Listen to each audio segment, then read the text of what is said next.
In the heart of Okoma, a mini cosmopolitan town with cracked red earth roads and the hum of commerce humming through its veins, lived Mama Obi. Her modest restaurant, more of a shed with patched zinc roofing and wobbly stools and few plastic chairs, was tucked between a mechanic's garage and a motor park. Her food was decent, her jollof rice had good color, her soups had depth, but something was missing. Her customers came and went, but they never stayed loyal. Each evening, she watched customers flock to Mama Nkechi's Amola joint or line up for Rita's pepper chicken and food stand. She would lean on the wooden counter of her empty eatery, chewing a bitter cola, muttering, "Not only my food, people know the like for this town." The frustration grew into sleepless nights.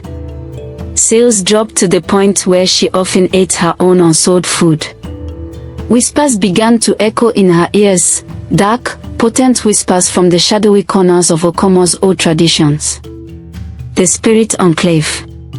It was said to be a forbidden grove, hidden behind the abandoned local train station. Only the desperate ever went there. And Mama Obi had become desperate. It was a moonless night when she ventured into the swampy edges of town, guided by a one-eyed herbalist named Bogo. They walked in silence until the canopy of trees thickened and the temperature dropped. Strange symbols were carved into tree trunks. The ground throbbed with a presence. Then they appeared.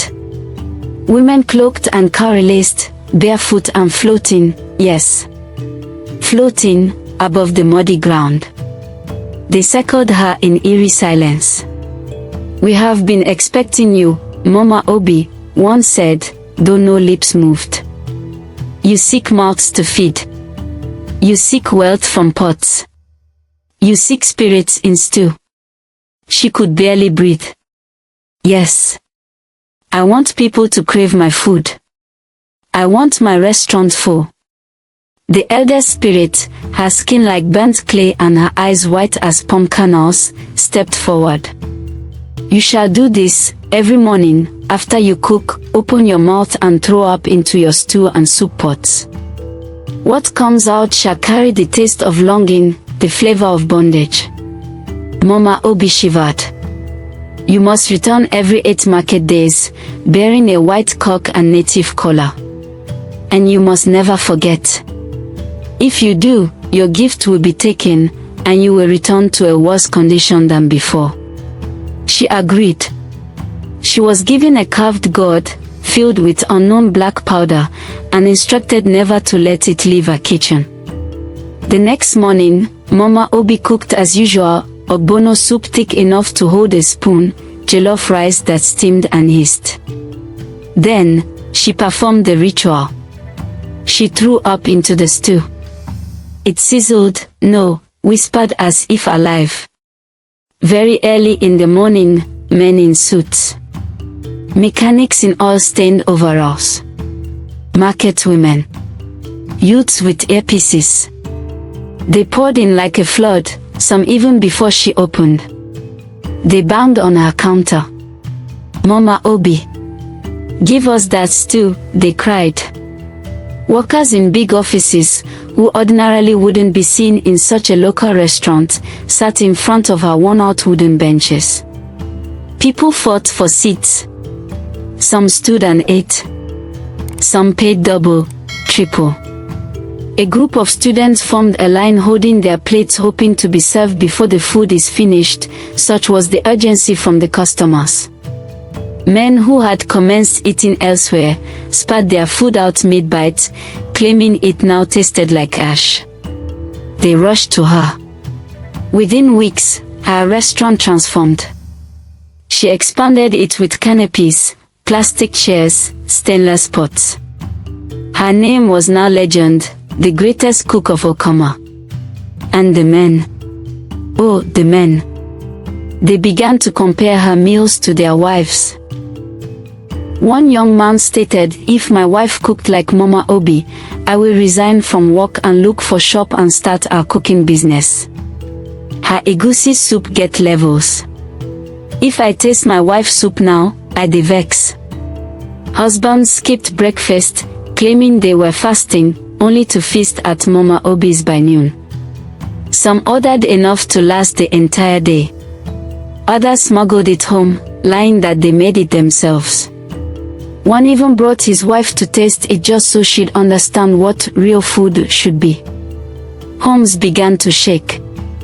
Women complained in churches and markets. "What is in her stew? Even my husband now calls me Mama Salt," one woman told her neighbor. Rumors spread. Some said she used spiritual substance, others said she crushed food charms into her pepe. But no one could explain why her food taste was irresistible. Fights became common in her restaurant. People shoved one another in line. A young man once jumped through a window just to be served faster. Plates clattered, voices rose. Security men from nearby offices were deployed just to help maintain order. When her customers were done eating and reached for toothpicks, she would simply point to the corner where broomsticks lay. And without question, they'd pick them up and use them. They didn't care. Months passed. She became a queen in the street. She changed her wrappers to expensive ones, started fixing acrylic nails, and installed a Bluetooth speaker in her restaurant that played highlife all day. As Mama Obi's restaurant swelled with daily chaos and unending queues, she could no longer manage alone. She hired young boys from the motor park to wash plates, 2 girls from the tailoring shed to serve meals, and a stout, sharp-eyed woman named Auntie Monet to manage money and shout orders when she was too busy stirring her mystical stew. But as her business boomed, so did jealousy. Rival food vendors, Mama Nkechi and Rita, began to feel the pinch. Their customers were vanishing like morning dew, and their pots returned half full, even during lunch hour. "Something is behind this woman's food," Rita hissed one evening. Normal food should not push men to fight themselves over spoon. They made a plan. They started offering Mama Obi's new workers bribes, free beer and other gifts. "Tell us what she adds to her food to make it this attractive. Is it charm? Spiritual powder? Snake water?"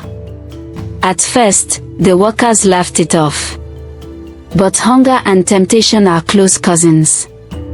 One of her servants, Ego, took the bait. She washed carefully each morning, so Mama Obi entered the kitchen alone, locked the door, and emerged after 10 minutes with a strange calm. She checked the pots. Nothing odd. No powder. No leaf. No bones. Then one day, Ego claimed she saw it, Mama Obi standing with her mouth open above the pot, something thick and glowing leaving her lips and sinking into the stew like brown saliva in water. She ran to the rival vendors and told them what she saw. But none believed her. "Spit. Is it spit that make people fight for food?" they laughed. "You want to fool us." But Ego wasn't laughing, she meant what she told them. The women concluded that Ego was taking free money and gifts from them, just like other servants whom they had previously assigned to unveil the food secret. Rita decided to settle to her fate, not having enough money to throw around, since her food business went down. Mama Obi had been so busy with her food sales and calculation of daily money returns from sales. One market day, in the frenzy of sales and counting wads of cash, she forgot something so important. She forgot the 8th-day visit to the spirit enclave. It wasn't until nightfall that she remembered. Panic swallowed her chest. She ran, barefoot, clutching the white cock and kola nuts. But the enclave was different. Silent. Cold. The spirits appeared, but not as before. "You have broken the covenant," the dark-faced one said. "Another has taken your place. The hunger you summoned is no longer yours to control." She begged. She wailed. She offered more money, goats, even her restaurant. They turned their backs. From now on, your stew shall taste like regret. The next day, her customers came, as usual. But something was off. The jollof tasted bland. The egusi too oily. The stew sour. One man spat it out and hissed, "Mama Obi, what is this? This stew is punishment." Another screamed, "You dey serve us expired food now." They left. Word spread like wildfire.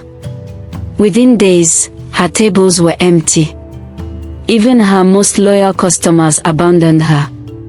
Some crossed the road to Momangechi with laughter in their mouths.